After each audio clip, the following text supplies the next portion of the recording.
So good morning and welcome. I'm Kate Sward, the Director of Digital Strategy. I am so glad you could all make it here today. Today I'm happy to introduce some members of our teams around the library to share their work about the By the People crowdsourcing project. As you all know, the library's vision is that all Americans are connected to the Library of Congress. And under our new strategic plan, the library will become more user-centered and data-driven. The library's digital strategy, which we adopted last year, presents a bold plan for digital transformation to connect people with our collections, expertise, and services. One of the things Dr. Hayden recognized right away when she came to the library is that we can engage our users by inviting them to help. With crowdsourcing, the library connects people with collections and offers serendipitous discovery of people's stories and experiences. Our work on By the People draws from a long history of engaging the public in this way. 10 years ago, the Prints and Photographs Division used Flickr Commons to share images, allowing people to contribute tags and notes on items we shared on that platform. A few years ago, the labs team launched the Innovator in Residence program and invited people to come to it for a short-term detail, internal staff. And one of those people, Tong Wong from the repository development team, worked with the Serials division to create Beyond Words, a tool to identify images in historic newspapers and transcribe the captions. These efforts showed how popular it is when we ask the public to engage and give them a place to have a foothold, and also how the information they contribute can enhance access. When Dr. Hayden asked us to explore crowdsourcing in 2017, the librarian wanted us to build on these earlier efforts and our cataloging, digitizing, and collections expertise. We also learned a lot from our friends at the National Archives and the Smithsonian, who had earlier transcription efforts and generously shared their experiences in things like workflow and user experience. The library launched By the People in fall of 2018, which is pretty remarkably short time ago for a program that's in such a good state of maturity. In the program's first year, we ran 11 campaigns for volunteers to transcribe and tag digitized collections items, including Clara Barton's diaries, drafts of Walt Whitman's poetry, and the Branch Rickey's baseball scouting reports.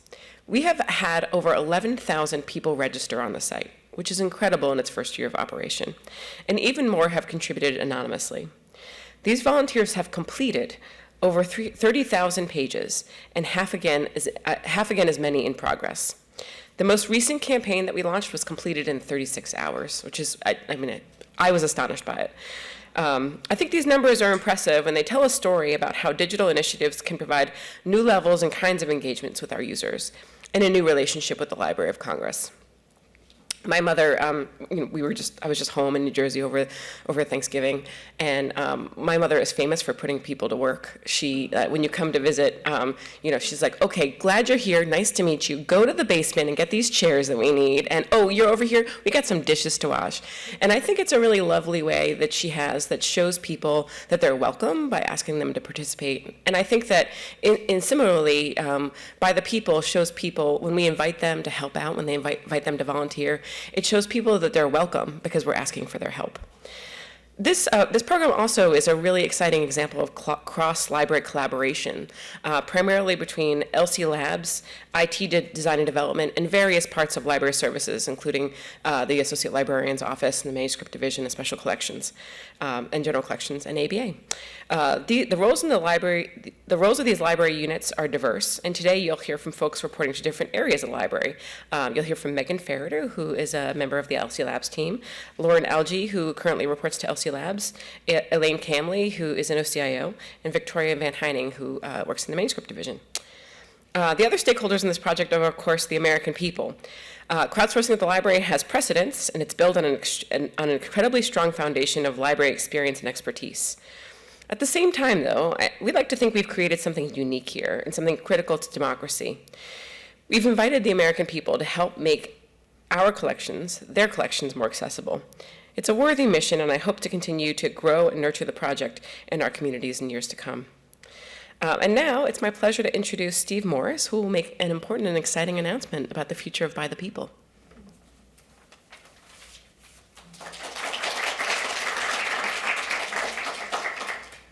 So, good morning. So I'm here today because I'm thrilled to share the news that the By the People program will be moving to digital collections management services soon after the start of the new year. The By the People program has been incubated by LC Labs, and after a very successful launch is rapidly maturing into an ongoing program that supports enhancing and broadening engagement with Library of Congress digital collections. In support of moving this effort from pilot to ongoing program, the Digital Content Management section of DCMS, that's Trevor Owens' group, has been identified as the long-term home for the program side of this work, and will provide continued support for user engagement, collection enhancement, and product development. So soon after the new year, Victoria Van Heining and Lauren Alge will be coming over to join the DCMS team. Elaine Camley will continue leading up work on the technology side of the program in OCIO. And over the coming few years, we will be working together to plan for the future development of By the People as part of the programs and services offered by DCMS. A few things about fit with DCMS with this program. By the People nicely complements the current suite of digital collection services that DCMS provides to divisions across library services and to the law library. And the Digital Content Management section provides ongoing liaison services to the various units involved in projects like By the People. And DCMS staff have already been involved in support for different aspects of By the People. In addition, DCMS is the primary interface to OCIO on IT business needs for digital collection systems and infrastructure. And so this presents an opportunity to further unite and connect efforts to communicate business needs related to the development and integration of relevant systems. DCMS already works closely with LC Labs on a range of projects, including the Signal blog, which has been and will continue to be a key method for outreach about crowdsourcing initiatives. And in a broader context, DCMS will be serving as part of the newly established Digital Services Directorate. And so this move fits in well with other efforts to align a robust set of digital service offerings for various units to support the use of and engagement with digital collections across the Library Collections and Services Group, or LCSG. So in sum, we're excited about this move and look forward to coming together or working together to advance this program in the coming years. Thank you.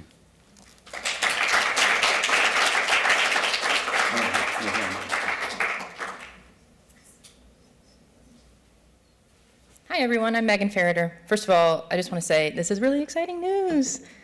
We're inviting people to go to DCM. We get more applause for that. Thank you. I didn't know it was an ask and you shall receive kind of thing.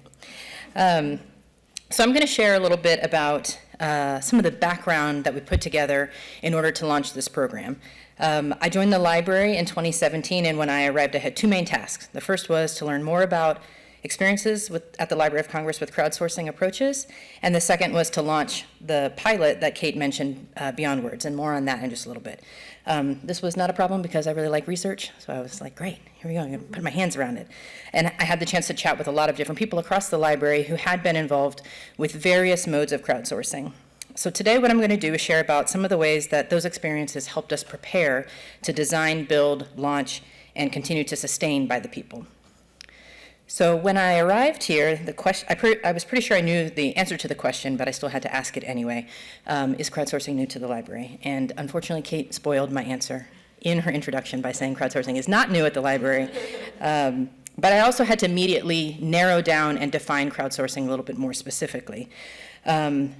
And crowdsourcing can be viewed across many definitions. I think a couple of years ago there were like 41 definitions for crowdsourcing, so it's right up there with digital humanities in having a ton of definitions. But we kind of think about it as asking contributions from the public that help to meet a shared goal and improve understanding through that exchange in such a way that everyone who's participating gains benefit.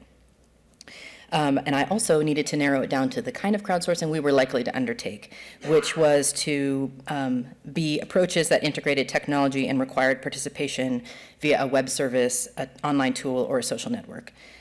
So, of course, by that definition, crowdsourcing is not new, even at the Library of Congress. And we should also note that it is possible to do crowdsourcing without any of those technologies. You can just bring people into a room or, ask them for details or information. But the model that we were pursuing would certainly need to be large scale and distributed with remote participation. So that necessitated being online and probably having a web application to support that. So one of the best known engagements with crowdsourcing at the library is, as Kate mentioned, the Flickr pilot, which is approaching its 12th year, I believe, as a program. And in this case, our colleagues in Princeton Photographs share images on Flickr, and they have received, from members of the Flickr community, really deep and verifiable engagement with images, including identifying people and places and events. And this information is verified by staff and then brought back into the resource description. And you can find that often, for example, when I'm using another LC Labs product, the free-to-use image browser in Chrome, an image will pop up and I'll click through to look at that image and see that the description has actually been enhanced through Flickr. Another example of crowdsourcing at the library includes the Archives of American Public Broadcasting's Fix It and Fix It Plus, as well as Roll the Credits, which is hosted on Zooniverse. And through these projects, this collaboration, which is a collaboration between the Library of Congress and WGBH, has been able to enhance access by improving machine-generated audio transcripts and screen captures. So in the brief time period that I was chatting with folks across the library, I surfaced at least 4 or 5 different examples of crowdsourcing using technologies in online spaces. Some of those were inviting people into spaces that had been created, and some were bringing our collections and content into spaces that people were already interacting, such as Flickr. So the library was involved in establishing Flickr Commons. As I mentioned, the Fix It and Fix It Plus from AAPB. But we also had scoped crowdsourcing here at the library through the Law Library and the World Digital Library. And that was bringing specific expertise to bear on collections, translating content, inviting people to help expand what was available for World Digital Library into many languages, and then also assigning metadata and indexing the federal registers with the Law Library. There are also smaller examples, like for example on Flickr, American Folklife Center asked people to share their experiences of Halloween. So not only were they gathering images of experiences around the country, but they also were getting descriptions of that. And then the next thing we did was Beyond Words.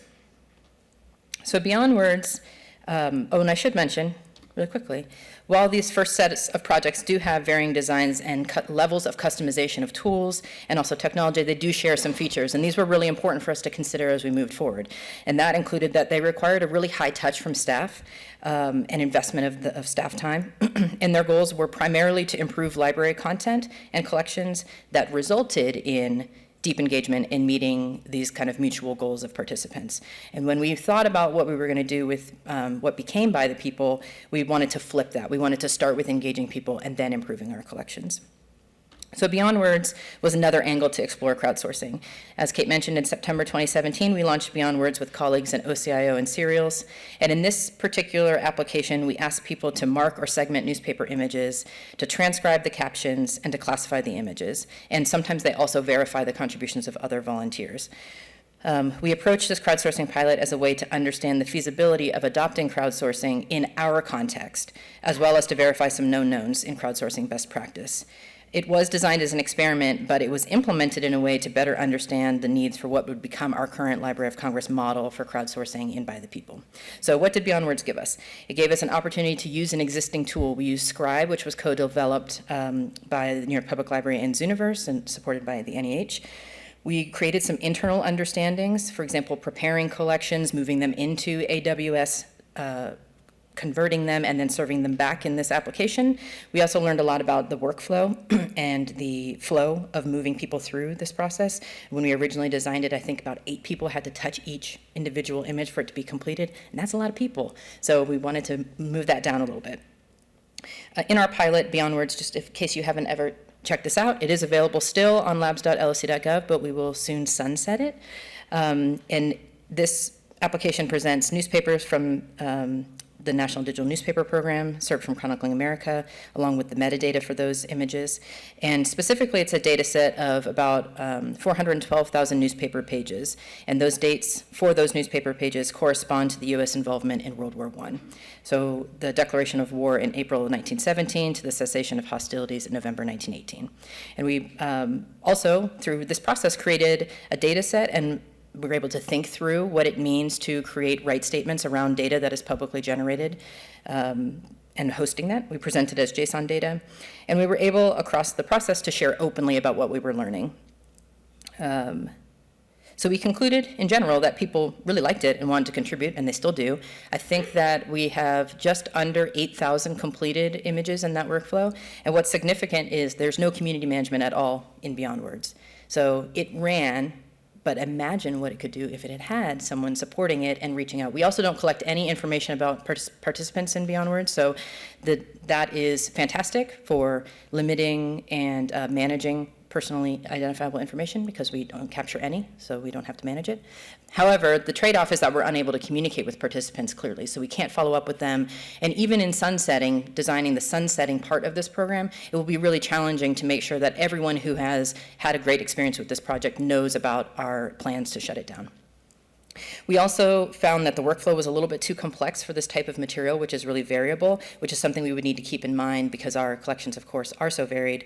And we'd need to simplify the workflow to allow volunteers to negotiate to reach consensus. So that signaled to us that we probably would include something like a workflow that allows people to see each other's work and also to use peer review.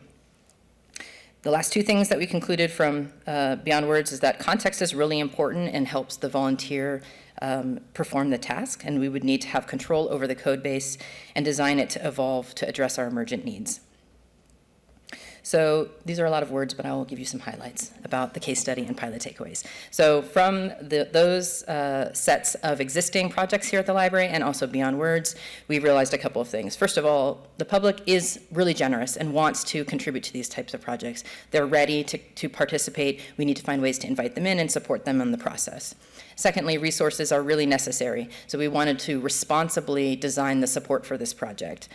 And the third thing is that these projects don't diminish Library of Congress authority or the quality of information, but what they do is increase access and research utility of these collections.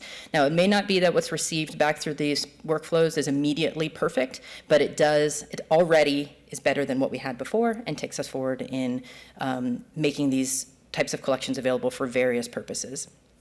A couple of other things were that we needed to think about what we were presenting and the type of workflow that might be appropriate for that workflow, that we would need to think thoroughly about the IT support required to establish, launch, and then maintain this type of project, and that volunteers need time to learn how to do something well, so we need to be patient with them, and that it takes time to get the finished product back to whichever system we want to display the results. So in our case, for By the People, which we'll hear about, is getting the text back in display into loc.gov. So we needed to also ask some questions when we designed this project. And some of those things, these are the kinds of questions that we really would ask with any project, but in the case of this, in designing what would become By the People, we really needed to think specifically and scope down. So what is the goal of what we're trying to do? To inspire and engage audiences. What's the purpose of what's being created? Who's participating and why? What are the many motivations that volunteers may have as they come to this program? How are staff motivated to participate in the project? Who ascribes value or authority to the quality of what's created and why? What are the limitations, and what are some of the ways that the resulting data may be used? So the primary way that we usually cite is that it's for computers to read. It's machine-readable text. However, there are other purposes and other research uses for the resulting data. We've seen a few people use some of the resulting data from Beyond Words, for example, in some preliminary machine learning projects, and we want to think very carefully about the ways that the terms of what is created and releasing that content into the public domain, and how we present resulting data invites people to use that data and to engage further with the project. So from the previous experiences, this research, and our stated program goals, we developed some design principles. These four design principles, the core design principles are trust and approachability, and then the four components are engage, understand, connect, and grow. And in general, they are a little bit sequential, but it's not a hard line. So you could be working on growing even while you're engaging. But if you want to start with engaging, think about understanding the people who are participating, connecting with them, and then growing out a little bit further. In the same period of creating our design principles, we also were creating user stories with our stakeholders, some of whom Kate mentioned earlier. So our initial set of user stories included 55 use cases. So after I made the design principles, I then took the user stories and mapped them back to the design principles just to make sure we were kind of capturing everything in both directions. And it was really nice to see that I think every single element of the design principle had a user story to support it except for one, which of course, at this moment, I cannot remember. But if anyone is really interested in it, I will email it to you. So these were some of the guiding components for the start of the software development as well as program development. And one of the things that you might be interested in is what's the point of design principles anyway, and how do we use them? So we use them in a number of different ways at the start of the project. You'll see these are some of the ways that the design principles impacted the creation of By the People. So in particular, you'll see this picture is an image of my cubicle wall in which we were mapping out some sprints.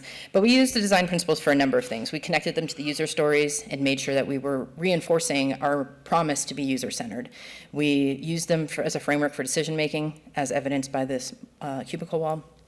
Used them also to create a roadmap and kept in dialogue with user needs. So the notion of the design principles is not that they're hard lines, but actually they grow and they improve based on our understanding of the user experiences.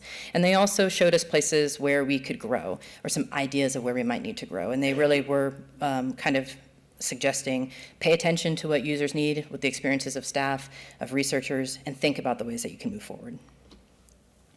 And we gathered all these through a number of different starting points.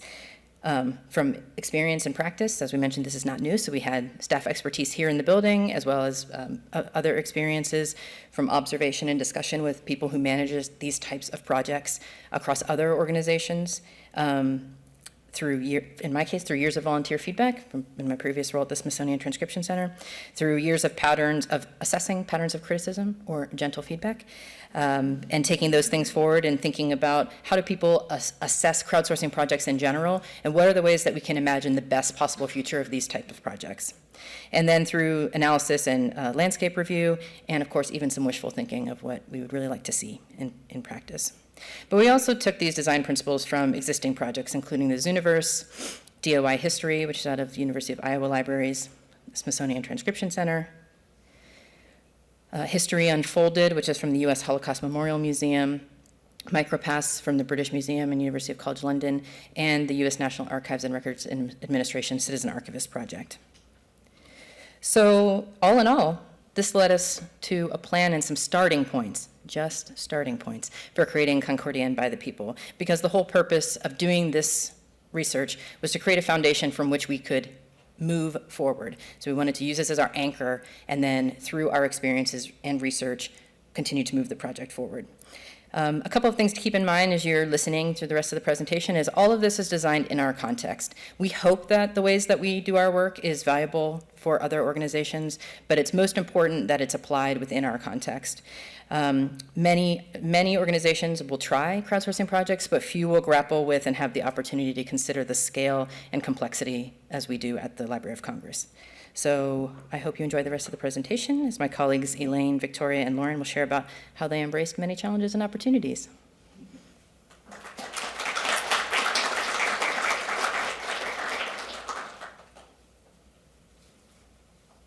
Hi, everyone. How are you doing?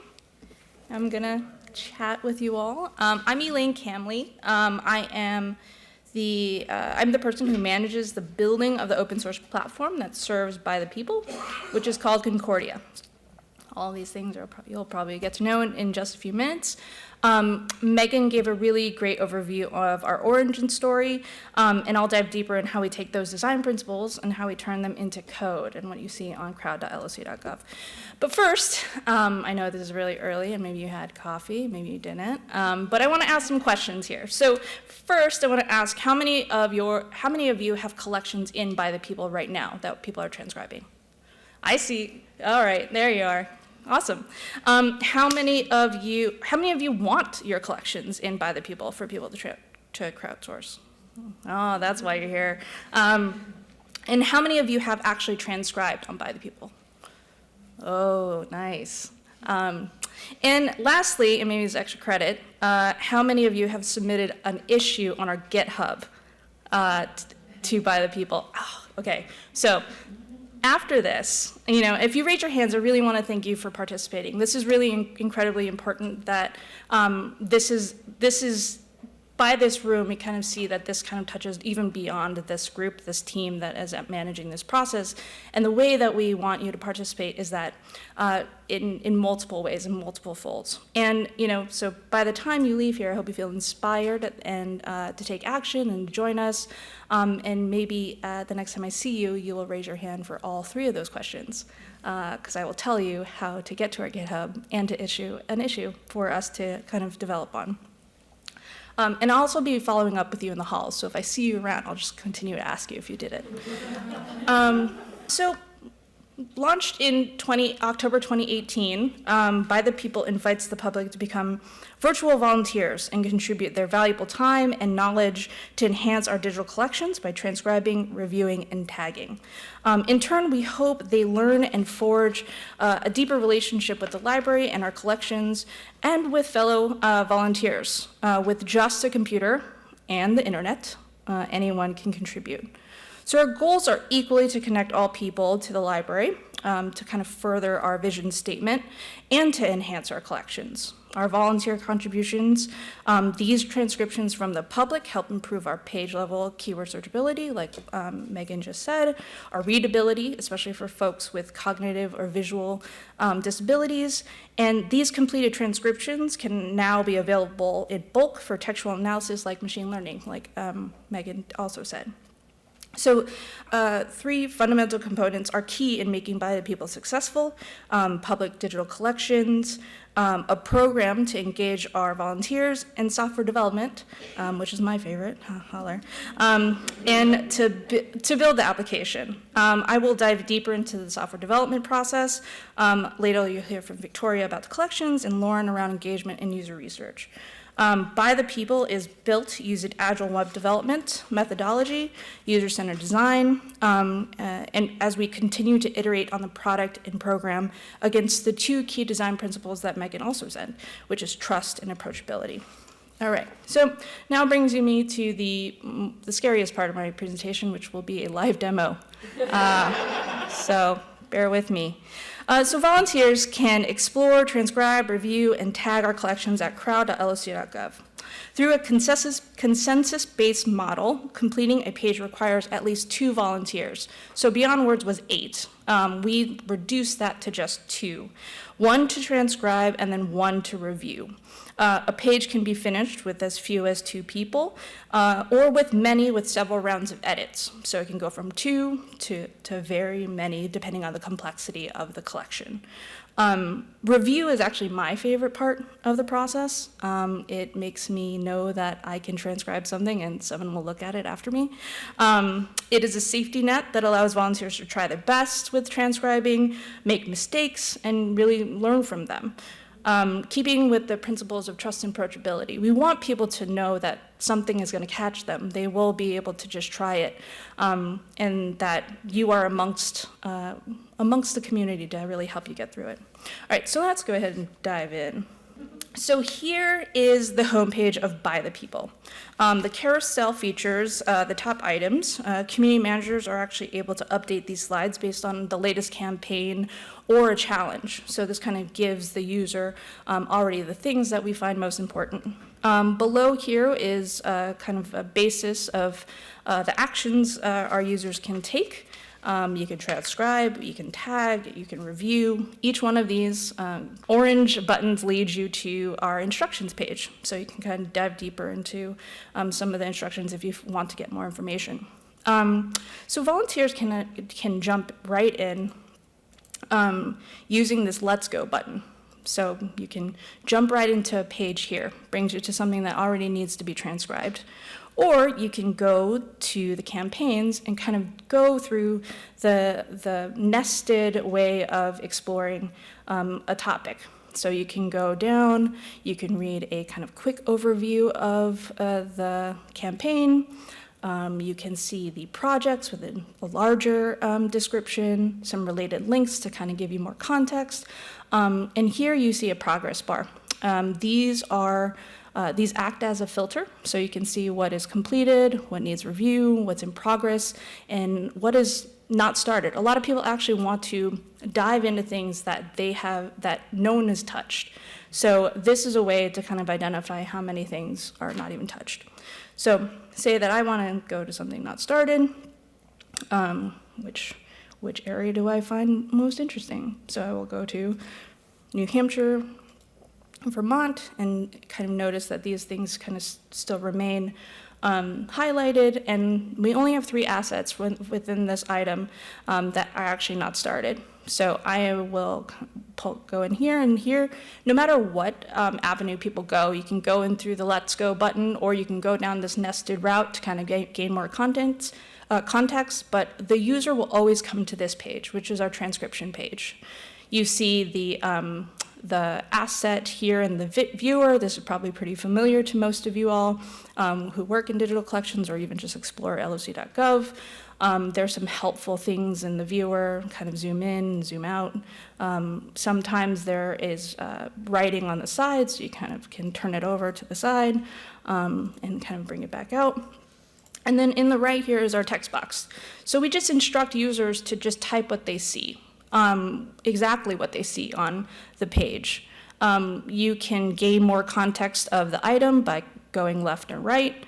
You can bring this to full screen if that's what you like. And kind of my favorite thing of this page is that you can kind of bring that all the way over and then make this very large, making the text box just a little bit when you want to kind of get really into the image. Down here we have quick tips. So we have full instructions on a help center, but here are kind of our, why are you here? How can I get you down? Okay. So here are just kind of some basic instructions using brackets around deleted items, using a question mark for letters or words that you can identify. So this kind of brings instructions to the user as they're transcribing. And we are able to, we link right out to loc.gov, so if anyone wants any of our metadata, they can kind of take a look at it on our main website. And if I just I look at this, I'm like, ooh, this is too hard. I can just go ahead and find a new page. So thank God for this button. So I can go in here and kind of notice here that I am actually I'm not logged in. So I can go ahead. So I'm going to need your help in transcribing because I am not that good at transcribing or reading cursive handwriting. I know. I'm a millennial. I don't know what to say. I could use your help to say, what is that, John?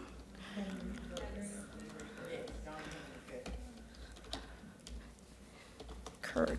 And this is as far as I'm going to go. So I'm going to go comma. This is as little as I can contribute. So I'll hit save. It's going to give me a very fun CAPTCHA to kind of verify I'm not a robot. I'm going to continue and then hit save and then successfully saved your work. Submit for review when you're done. So I can go through this even further if I wanted to, but I can also just stop right there. Once you're able to contribute, transcribe at any moment. So you don't have to log in, you can be an anonymous person. But if you are someone like me who loves to review, reviewing requires that you register. So if I am doing my regular business, I'm going to go back to various campaign that I really like, and I'm going to go to something that needs to review. I'm going to go into another campaign or another project, and oh, this is so lovely. This is text. And so now it's showing here, nothing's really available for me to do. I can't click on this. But if I want to review, I'm going to go ahead and log in. So eCam, I won't say my password out loud. And now we have some buttons that show up here that are actions I can take. So I will zoom in on this. I will compare it to the words that some other volunteer has written, and I can go down and either make an edit if I recognize a mistake or something that I read differently, and then I can go ahead and hit accept. So I also noticed that there are some names here. I can actually add DF Lily,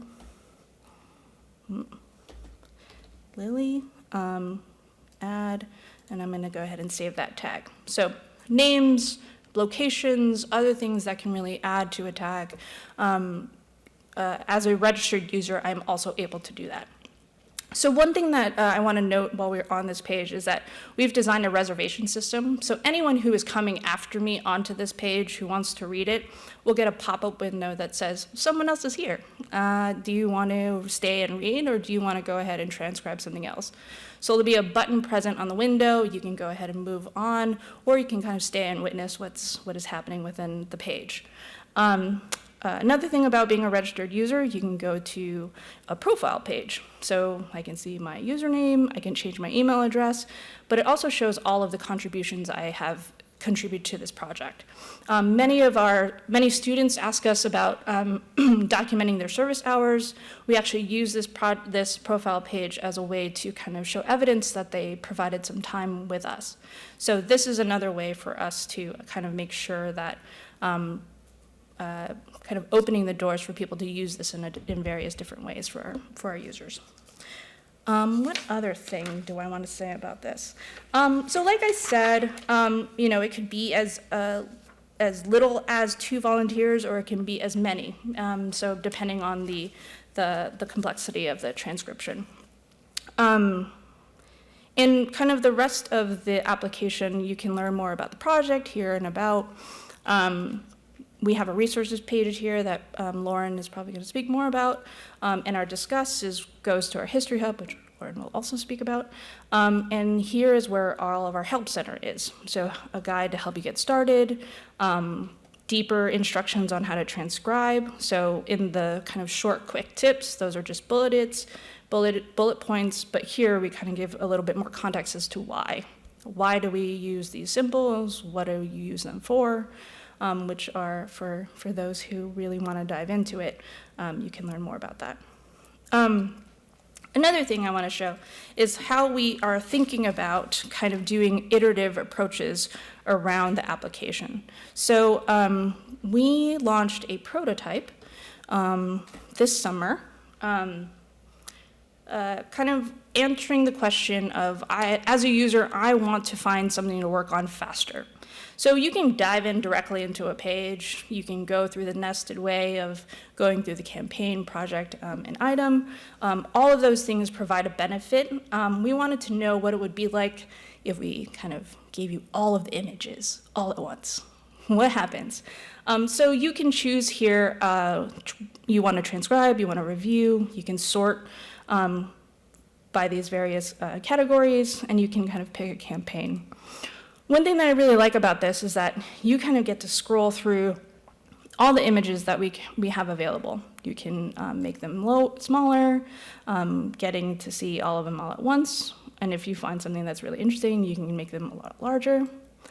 And when you're on a page, we have similar features here at top. But one thing I really love about this is that we have pulled in all that contextual information in the campaigns into the page, into the transcription page all at once. So you can kind of get names, dates, locations as you are transcribing. A lot of folks have told us, a lot of our volunteers have said, it's really hard to move out and kind of gain the context and come back to transcribe. I want to kind of get all of this all at once. Another feature here is that we bring the transcription kind of instructions right to the side. So you can type and look at the instructions while you are kind of diving into here.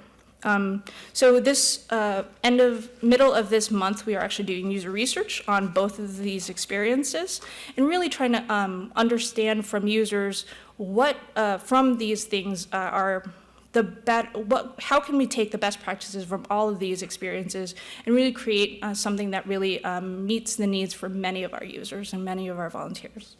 So take a look at those things. It's really fun. So that's kind of a quick overview of the application.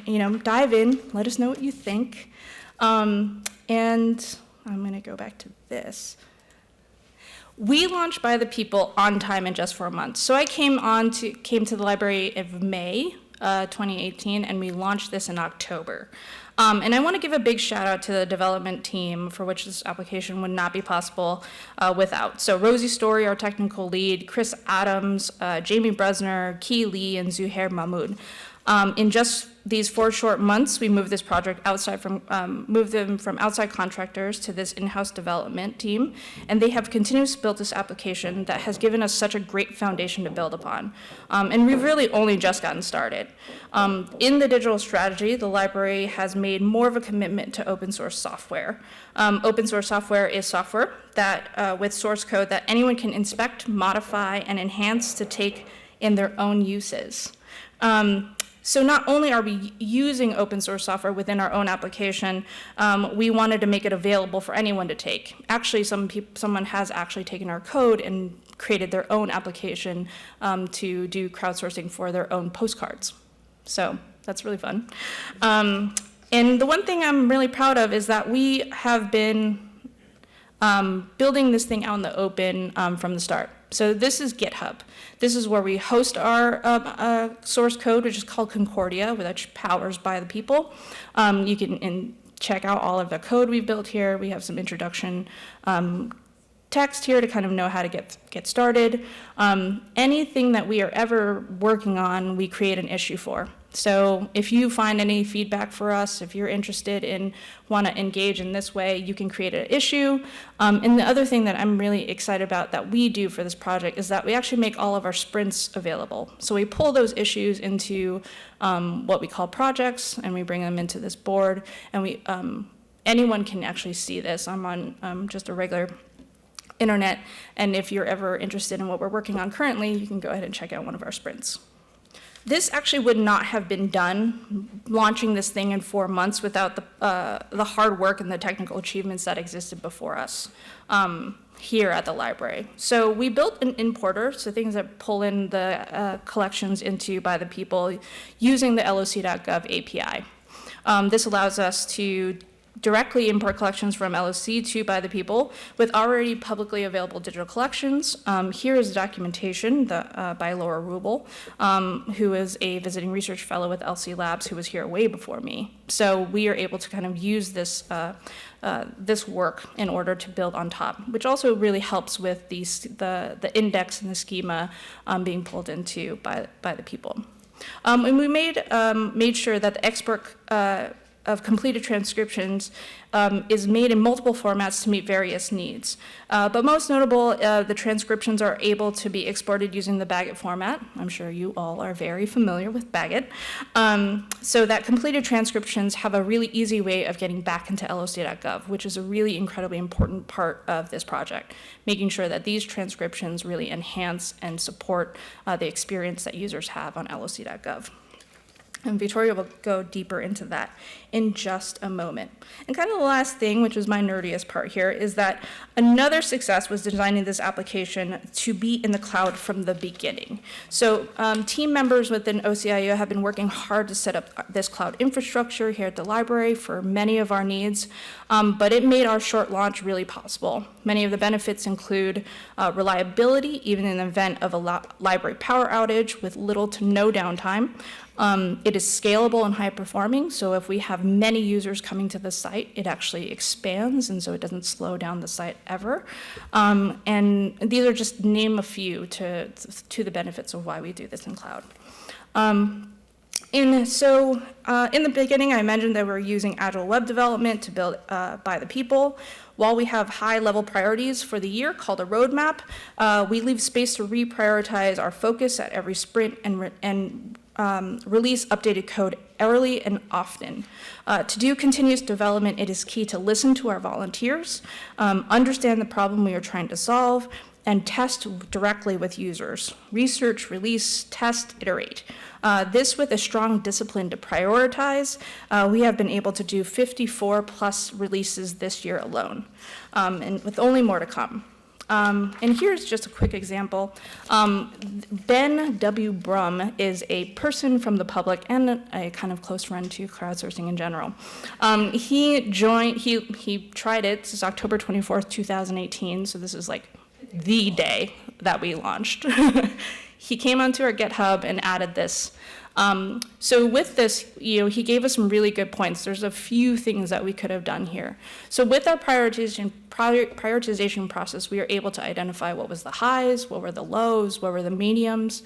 We were immediately able to address the high priority ones, which were the kind of password indicators in our activation link, and then slowly able to bring medium and low throughout the year. We were able to close this ticket this last year, kind of addressing some of the last items. So this is a really great example of how we are listening to the public, bringing them into our process, and making sure that we are doing all we can to make sure we're taking care of those needs. And you too can be Ben. And kind of what's next for the roadmap is that we are going to do that prototype evaluation, like I mentioned. We are going to improve volunteer onboarding. We're hoping to include tutorials, improvements of ways to read instructions, and really improve the way we import collections. So admin side of in the community management work, on making sure the collections are easily brought into by the people. So that is it for me. Thanks.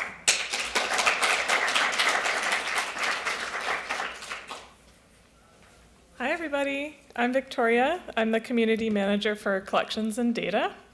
And in this section, I'm going to be chatting to you mostly about how you can contribute a proposal, how you can get involved on the collection side.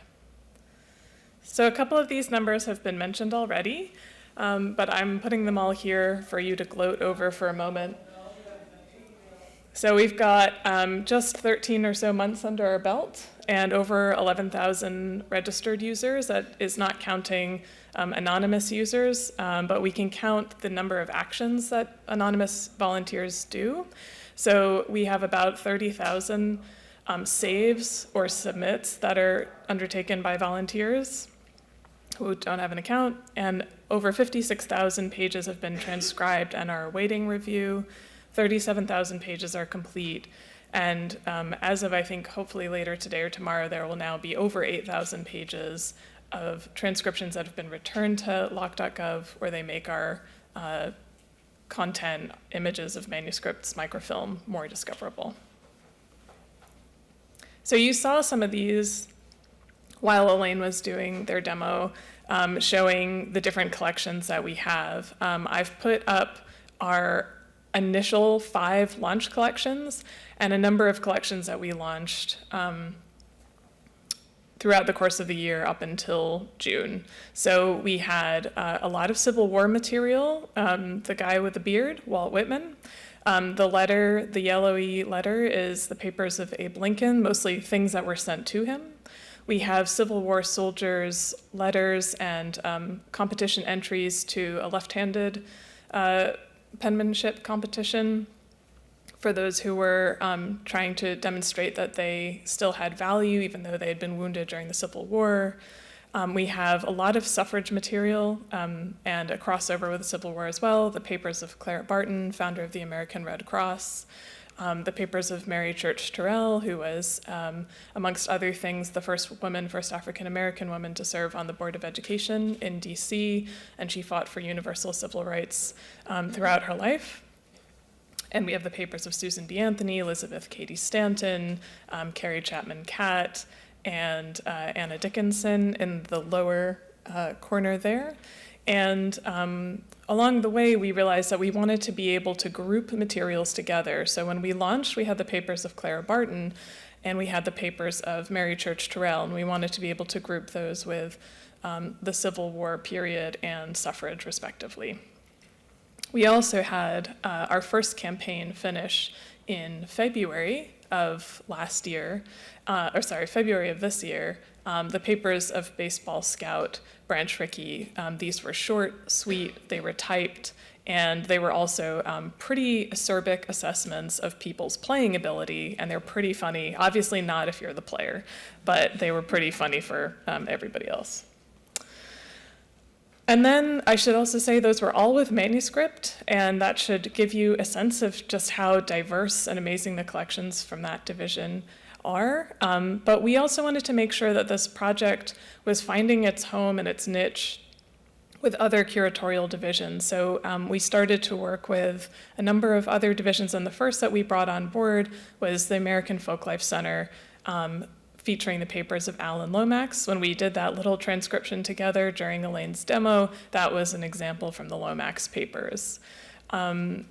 This has been a fun one for us because the content's quite different. It's a mix of handwritten and typed material, which is always good, but it also is somebody's incredible, diverse travels, field work, recording work with different artists from not just around the US, but actually in various parts of Europe and other parts of the world. And there's a huge amount of collaborative exchange that's captured in these pages that shows us how folk music and dance and other traditions get made, and also how the research about those things gets done. So we have about a little over 9,000 images that we released in the course of September. And of those so far, almost the whole thing, people have worked on them in some way. So a lot of them, as you see, need review. So if you've got some spare time over your lunch break or your evening, of course, please do jump in. This goes for all of our campaigns. And Elaine, I think, did a really good job of explaining the importance of review. It helps us bring these materials back. It's that crucial step to get the materials back to loc.gov, making our stuff accessible to the world. In addition to these now 2 divisions, we circled back to manuscript. I see Janice in the back. Sorry, Janice, we're going to keep circling back. This is a little campaign that we tried that was letting us do an experiment. Could we launch something that was so small and challenge our growing crowd to complete it in a short period of time? And we knew from the average rate of participation just on a daily basis, volunteers are transcribing a few hundred, if not a few thousand pages every day. And so we wanted to see if we focused effort using various emails and social media strategies, could we get people to transcribe and review all of this prisoner of war diary from a man named Samuel J. Gibson, who was held at Andersonville, which is a pretty notorious prison camp. And they did it in 36 hours. We'd set a 5-day challenge. That was really exciting to see their enthusiasm. And we then set a stretch challenge. And we know from previous work, always have a stretch challenge, because as this crowd is growing, they're becoming more and more adept and eager to complete challenges. So they did 371 pages, but interestingly, even after the challenge came to an end, this was around Veterans Day, and it was celebrating veterans from across history and prisoner of war experience in particular. So we went back to those Civil War soldiers who'd lost their right arms and were learning to write with their left arms. And many pages were moved to complete, but we saw the activity continue for about a week or so after the challenge ended. So there's mileage in just bringing people's attention to things broadly. Lauren is going to explain a lot more about our challenge work and how we do it and how you can be involved. The next frontier, this is one we're just so super excited about, and I see Stephen in the back, hello, from the Law Division. This is going to be an exciting challenge. So it's called Spanish Legal Documents. These are materials that are in a range of languages, Latin, Spanish, Catalan, and others. And it's around legal documents that were created between the 15th and 18th centuries. They are a mixture of printed and handwritten texts, and they really touch on every aspect of life that the law courts would get involved in. So trying to settle disputes over dowries, over marriages, over land rights.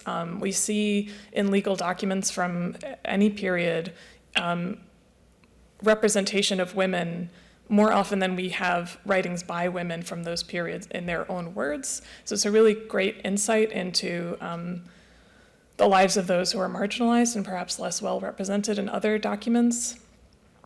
And we're also really excited about this campaign because it's an opportunity for us to foster work between multiple divisions. So the law division will be working with the Hispanic division and Alway.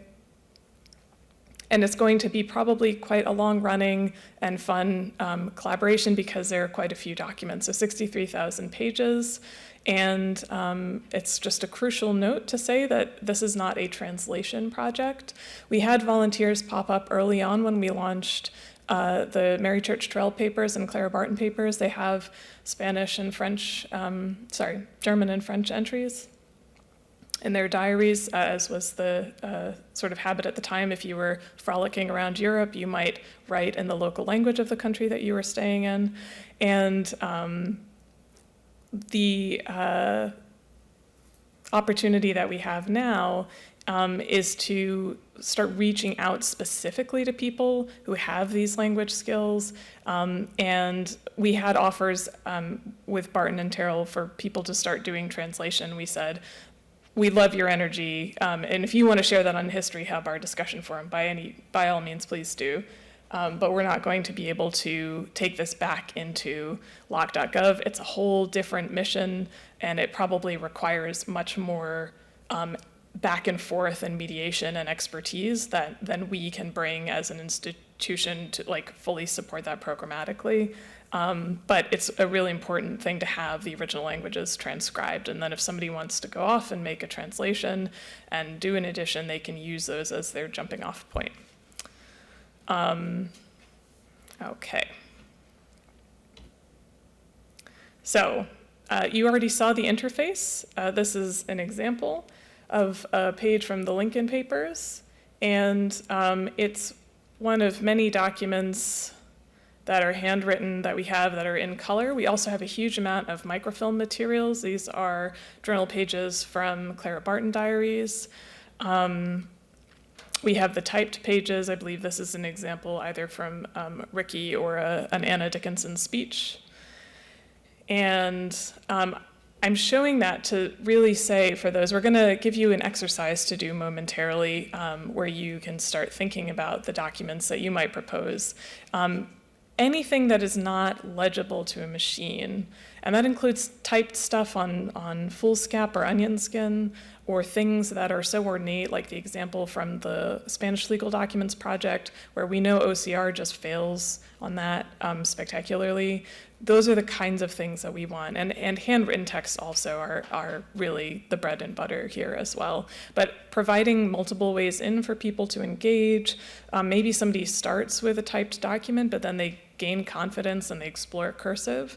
That's a big win. We want to encourage people to have those skills in order to be able to engage with their history. I'm going to move quickly to talk about how we bring content back to loc.gov and what it looks like. So this is an example we point to a lot because it has all sorts of weird and wonderful things in it. It's a letter from a frontiersman in the Lincoln Papers who's writing to his brother back home on the East Coast, and he's saying, it's really great out here, like half the community has died of various diseases, and by the way, there was a tornado and it was awesome, and also there are wolves. Would you want to like come over this summer? So it's a bit awkward, but anyway, our volunteers tackled it. You can't really see it here, but this is very difficult to read and itsy bitsy handwriting. Clearly paper was at a premium. The important thing though here is that we have this attribution you can see at the bottom of the screen, transcribed and reviewed by volunteers participating in the By the People project at crowd.loc.gov. So we don't give specific attribution to specific individuals, but we give attribution to those who participate on the project in the aggregate. And this is also a way of searching for and finding items that have been transcribed by the people volunteers. So if you go to loc.gov and you look for volunteers participating in, that should pull up a whole bunch of material. And also if you go to the specific campaigns that you know exist, that's another way of grabbing material. So when a campaign or some items in a campaign are done, so in the case of Branch Rickey, that was when the whole thing was done. In the case of Clara Barton, it's when a diary is completed. Or the case of Lincoln, it's when some letters are completed. I export that, I hand it over to colleagues in DCM. They then map it through CTS and then hand it over to Barak, who is in the P1 team, and he maps those text files to the images, and then the curator who has, or the chief who has curatorial responsibility says when we can press go, and then we try to publicize this to our volunteers via social media, email, etc. Okay, so we mentioned earlier, brand tricky. It got done very quickly. Volunteers were super excited about it. So we made the data go back into lock.gov in time for opening day this year, but we also published the data as a batch on labs.lock.gov on the experiments page, and Lauren and Megan did some interesting analysis just to show people what could we do, what could you do with this data. So there were some word clouds, there was a spreadsheet that was showing like rates of accuracy within the first 50 characters of each entry and things like that. We hope that this could be used for large-scale linguistic analysis.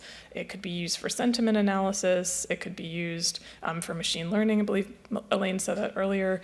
There are endless opportunities. So search back on lock.gov gets us people through pathways to documents, but this kind of data lets people look at something in the round and look for patterns that we don't see when we look at individual boxes, either by pulling them off the shelf or by searching through them online. So that's something that we hope to continue to support. And if anybody here has ideas about how we can do that better, or you're aware of a researcher who works with data in that way, please be in touch with us. And there's also some exciting work happening in the labs team around computing against the cloud, and you can reach out to the labs folks about that. So I've said this, I hope that this will be imprinted on your brain forever after you leave today. The types of materials that are suitable, anything that's not susceptible to OCR, any discipline or domain.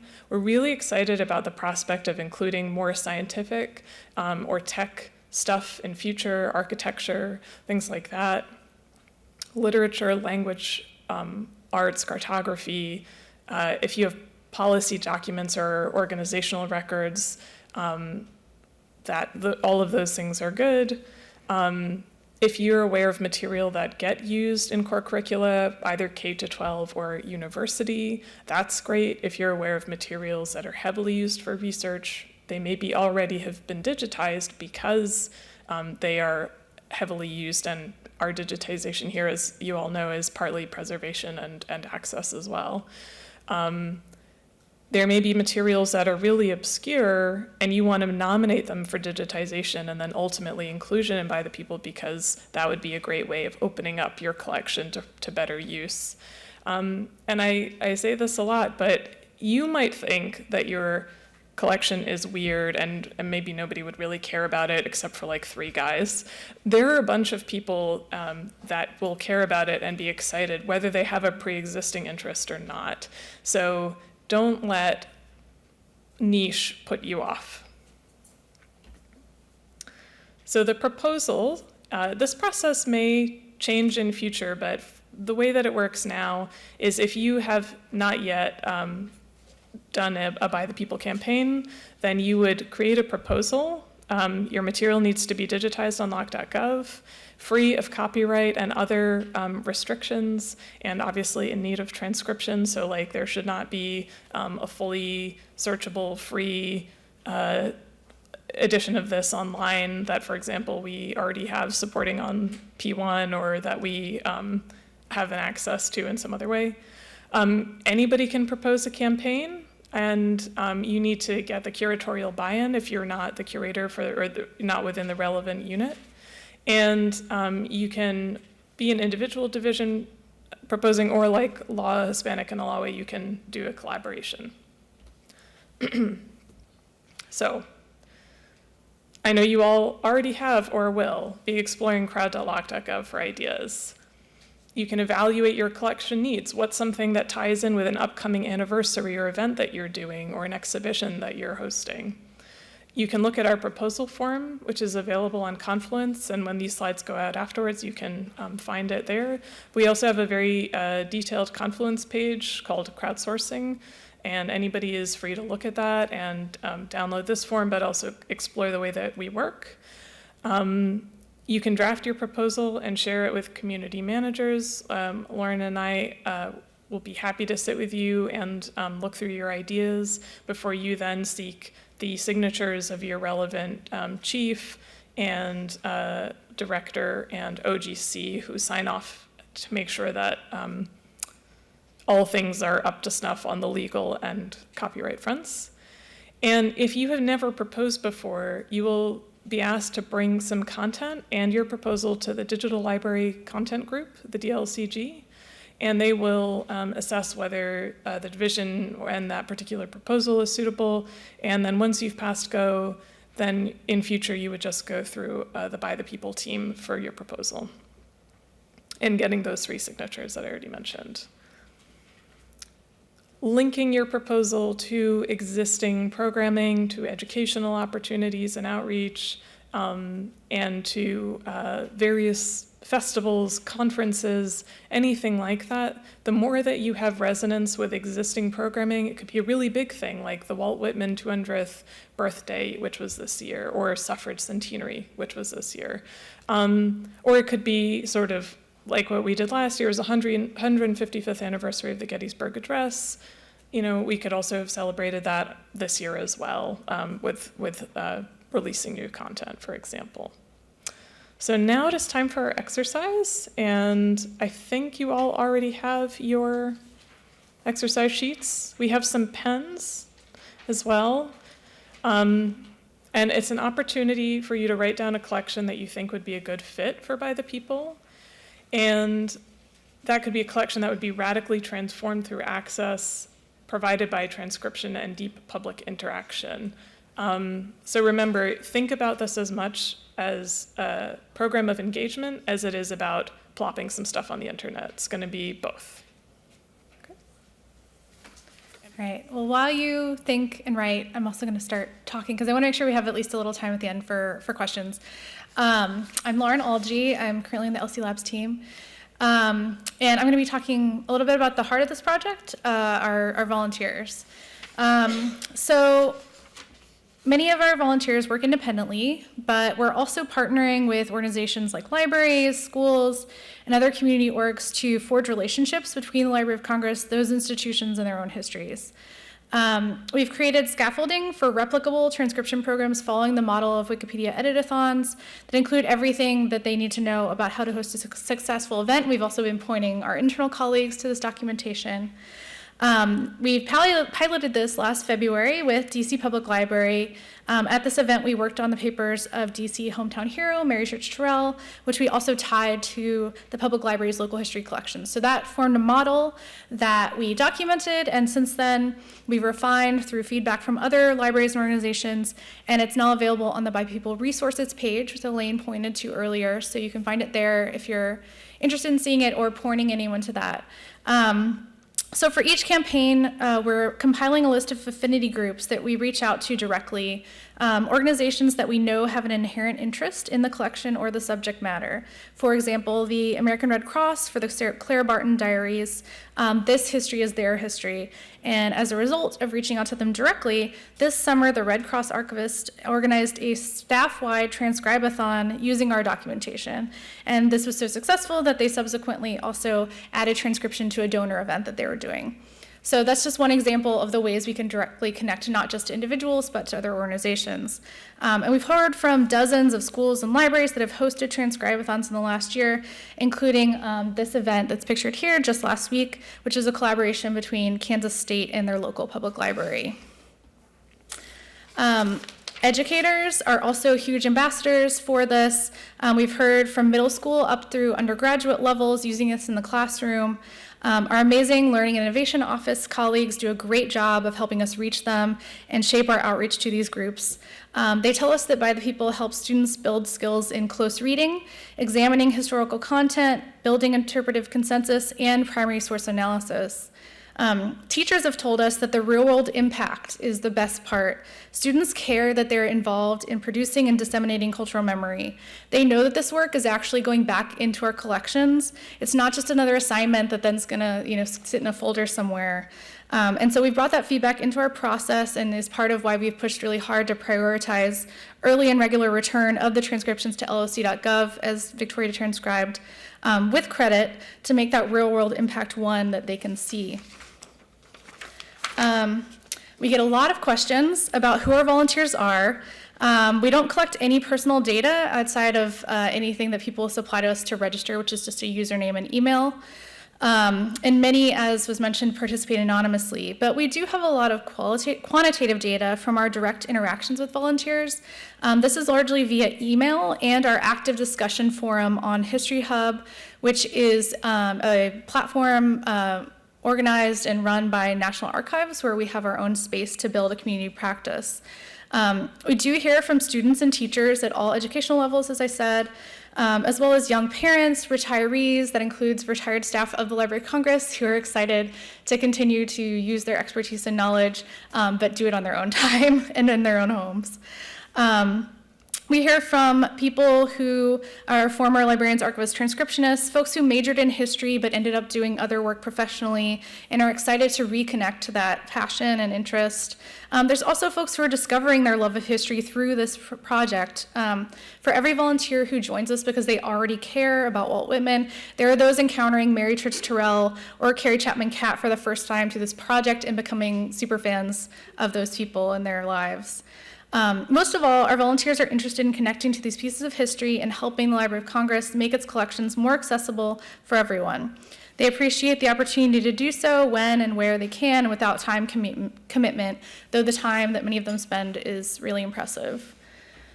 When we first add a new type of material or earn gained media coverage, we've been in Vox, Mental Floss, Smithsonian Magazine, and we were in O Magazine this summer, which we were really excited about. Our crowd grows and volunteer activity levels not only spike, but when they fall back down from that spike, they fall at a higher level than they were at before. So this is showing all the media coverage we got over the summer for our suffrage transcription, where you can see it goes way up, but then it doesn't quite fall all the way back down to where it was before. So as Victoria was soliciting, anything you can do to provide us with outreach opportunities, new campaigns, new types of materials, new audiences through the collections that you're proposing or groups you can connect us to is going to be fantastic for continuing to grow our crowd. In 13 months, the volunteer contributions have been immense, as Victoria was talking about. And these are the stats and metrics that were most asked for, which include, numbers of pages, volunteers, et cetera. And these are really important, but going back to our design principles, do they fully measure our success against those user-centered goals? I'm seeing enhanced collections here, but what about connection? What about transformation? So user-centered projects require user-centered metrics, and how well we're serving our volunteers is more difficult to measure than transcriptions completed. I'll readily admit that we don't have it all figured out, but I'm going to share our approach to date, doing user research and looking at the feedback we're getting from the crowd, and some of the impact stories that we can tell about our first year through those. So these are some of our approaches. It's one that acknowledges that these are challenges as well as opportunities. We're attempting to balance collection and engagement goals, always. We're undertaking user research and analysis to check rather than confirm our assumptions, bringing together quantitative and qualitative data, using our strengths, namely our 3 full-time staff, a wealth of data sources and forms, and advice from fantastic UX folks and analytics folks here at the library. We're not user research experts, but LC has many who are incredibly generous with their guidance. And we're also looking for things that will make us both informed and actionable. We're working iteratively, as Elaine mentioned, which means we have to move quickly and flexibly. And so our methods may not always be perfect, but if we wait for them to be, then what we're trying to measure may have changed. So we're trying to strike a balance where we're both getting that feedback, doing research, but making sure we're also moving along. This is just an overview of some of the data sources we have and the types that we're trying to bring together. And so I'm going to bring the rest of my time walking through 2 different case studies that might give you a sense of the ways we're bringing the feedback we get from users back into our process. So like many digital projects, we ended up launching before we had, everything just perfect. And of course, that happens. That's okay. That's why we're working iteratively. But one area we knew would need work from the get-go was review. And the data was showing that. So this is a chart showing about 3 months in, the end of January 2018. So the items completed numbers are going up, but so are those waiting for review at essentially the same pace. So that's what we call a bottleneck. So things weren't really sort of crossing that line of being reviewed and getting completed at the rate we would have liked. And just as importantly, users were telling us that it wasn't working. We hadn't created a review track that allowed folks who wanted to review to keep doing it. So once you reviewed something, you were sort of moved back to transcription, which was not ideal for them and was showing up in our numbers as not ideal for collection enhancement either. So this was one of those things that we prioritized based on user feedback, as Elaine was talking about. And in February, we issued our first major code release that did create a review track and made it easier for users to start and stay reviewing. And this is 5 months later. You can see that the lines have started to diverge. So the number of completed pages is continuing to grow, but those waiting review was staying steadier over time. So we were moving things across that line. And just as importantly, we were getting positive, and I will say in this case, unsolicited feedback from volunteers. So driving completion isn't just about collection progress, but it's about satisfying volunteer experience. We need to give them the tools for collection and impact. So Henry is one of our super fans of Mary Church Trail, so getting feedback from him was really great. And I'll note also that it's important not just to modify our platform, but our program as well. So in March, along with rolling out this new code in February around review, we also set our first time-bound challenge to help increase review activity in Claire Barton and Mary Church Terrell for Women's History Month. So in addition to the code changes, we updated our messaging to better explain the crucial role and impact of review. So in this chart, you can see the review starts to improve. That's the first little bump in February with our code release, but it really goes up when we also issue this challenge a little bit later. So we found with this and with the subsequent challenges we've done that a directed time-bound goal brings new users, increased activity, and increased transcription events, as well as greater awareness of overall how the program works. So the platform is driven by the program. And it's important to note that this isn't something we invented. It's something we learned and borrowed from the many great crowdsourcing projects out there that Megan alluded to earlier, and we didn't fully implement until February. So now quarterly, at least, review challenges are now a core part of By the People based on this experience and data. Victoria talked about our most recent one of those, Gibson, which was our first completion challenge. And so we're going to keep trying out as well different types of sort of motivators and ways to direct people to activity and collections. So one other quick case study I want to share. We believe strongly that for volunteer review, as mentioned by Elaine, is a safety net, and in combination with a strong community of practice, our results are going to be good transcriptions. We also have a policy of leaving even completed transcriptions in place for at least 6 months so that they can have continued opportunity for review and intervention. Currently, it's up to curatorial divisions to determine the level of quality control beyond the crowd and the By the People workflows. And so far, all are opting to do this very minimally. So that's just a little bit of context before I start talking about quality. So all this said, the number one topic we were asked about by colleagues inside and outside of the library, not really volunteers, they're not concerned about it, but colleagues ask, how do you do quality control? How correct are the transcriptions? And is there vandalism? We hear this again and again. So last spring, we started trying to answer this through the data. Volunteers completed Branch Rickey, as Victoria noted, in the spring. And Megan and I spent some time exploring that data. And as part of that analysis, we examined 50 characters from the midpoint of Ricky's narrative documents. And this is the spreadsheet of us doing that. The things in yellow were the errors we found. We only found errors in 2% of the sections we surveyed. And examining those errors, they included formatting errors, extraneous notes like brackets or comments, corrected information, so correcting misspellings of names, which is, our instruction stated to type what you see, as well as seemingly inadvertent mistakes like typos, and no vandalism whatsoever. So we're planning some additional data quality analysis actually right now on other campaigns, but we're really happy to see this initial investigation bear out Megan and others' previous research on crowdsourced transcription at the Smithsonian, which found low error rates, extremely low occurrence of vandalism, and a high degree of volunteer motivation toward correctness. This is just one example, which is from row 26. It's highlighted because a volunteer added markup to indicate that a player's name had been underlined. So they were trying to be helpful, but we didn't ask them to do that, or that's not our instructions. But maybe we need to more clearly define why we're not doing this kind of markup. And maybe we need to make our formatting directions more evident and available in a different way. As Elaine alluded to, this is some work that we're going to be doing in the coming year. So going back to how we merge qualitative and quantitative data, we log and categorize all the digital comments and questions we receive across platforms, and nearly a third of these are feature requests. So we might be getting a lot of questions about quality from non-users, but the question that volunteers are asking us, and we should be asking ourselves, is how can we give volunteers the tools they need in order to do their best work, in order to result in the best quality transcriptions. Most feature requests also focus on correctness. Until February, this was our most frequent ask, which is volunteers wanted to be able to reopen something that they had submitted for review when they noticed an error. So we turned this from History Hub into an issue on GitHub, and we prioritized this change as well in our February release.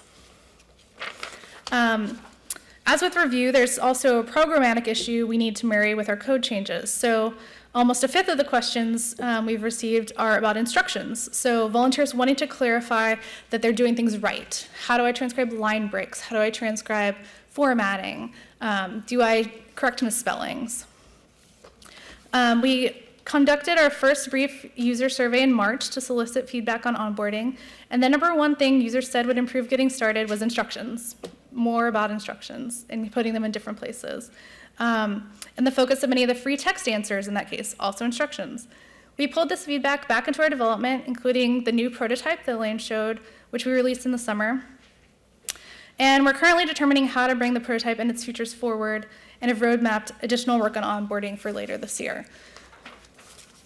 So that brings us to both this year's roadmap and beyond. In our Agile development process, we're roadmapping for a year. We prioritize what we put our limited development resources toward based on sponsor and stakeholder priorities, user feedback, institutional requests, inspiration from the field, and product owner direction. We collect all these needs and we map out what we can and what we can do and when. This year, we're starting with evaluation of the prototype and onboarding, both focused again on trying to meet those user needs for more direction, more instructions in the places that they can find it. We're also refining our program's processes, and we're continuing to build internal and external outreach, establishing willing bases of institutional collaborators and willing volunteers. Everyone wants to know what's next. We put out another worksheet at the end of the lab's Digital Futures in You last month, and that was where everybody's questions lay. And I have to say at this point that the most we know is what Steve said. We're going to become a programmatic part of the library, which is incredible. And within the pilot, our focus has been establishing and documenting. But now that it's expected that this program will continue beyond that current timeline, we're starting to look a little bit further ahead. Where By the People goes from here, and even what other crowdsourcing applications will be built, has not yet been determined. But these are some of the most frequent requests and questions that we are getting from library colleagues and outside as well. And we're hearing you. We're tracking these requests, and this is only the beginning. So while I can't tell you right now that we'll be doing AV transcription next year, we're hearing about it, and we're interested, and we're going to be looking at that horizon. So stay tuned. So to bring it all back to the volunteers, the one thing we do know is that our goals of connection and collection enhancement can't be separated. The enthusiasm and dedication of amazing volunteers are what make our current progress and any crowdsourcing futures possible. Again, this is exciting for what it'll do for our collections, but it's also about engaging users to encounter collections in new ways. Crowdsourcing offers the opportunity to reach scholars as well as people who didn't know that the library was for them. By the People opens treasure chest, invites them to dive in, and empowers them to open the door even more widely for those who come after them. We have to make sure we meet them where they are and provide that opportunity for real-world impact. So we have just one more exercise for you, and then we can open up for your questions. But on the sheet, there's another box where we'd like you to write down a group that you would like to connect to by the people. Definitely bonus points if you can actually make that connection. We'd love to be put in touch with any group that you think would benefit from this program. But I'll give you just a little bit of time, and as you're doing that, you can also think about what questions you might have, and we do have a little bit of time left for a few questions. So thank you.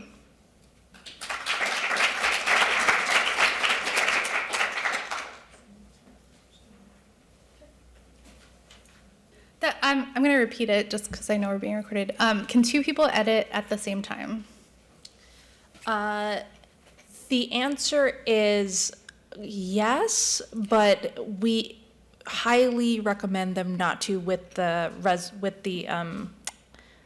pop-up window. So you within the messaging it says some of the work you may contribute may be lost, but we encourage you to go to another page. So we don't deter anyone from going onto that page. They can actually participate and or read whatever's on there, but we kind of add user-friendly messaging to say what you contribute here, someone else is here, you can actually be more helpful in another page. So, yeah.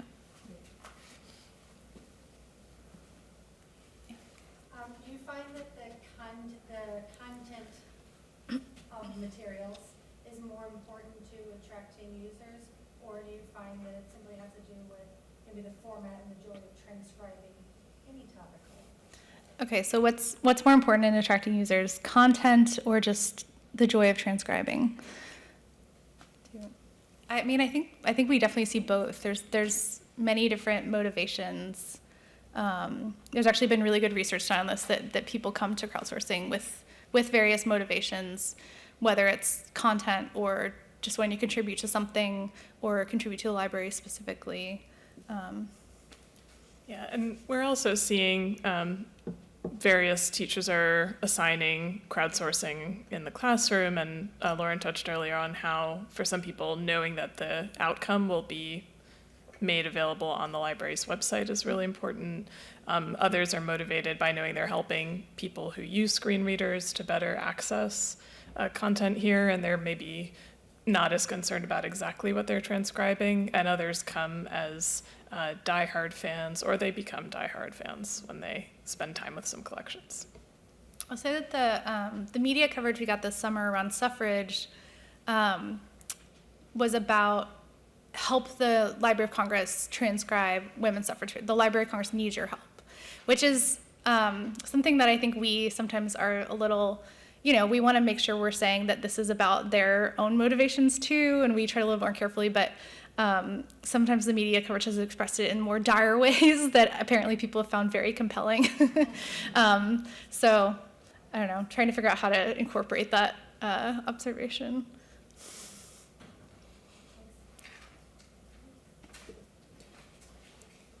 So may I suggest that in the interest of time that you gather the Yes. suggestions and recommendations? Yes. We have colleagues in the back who will take those from you. Please don't leave with them. Let us get your feedback. Give it either Kennedy or Megan. They're in the back. And you can always email us. You can also just find us, grab us in the halls. We're here to talk to you about this program. So thank you for listening, but please contact us at any time about any of this. Thank you.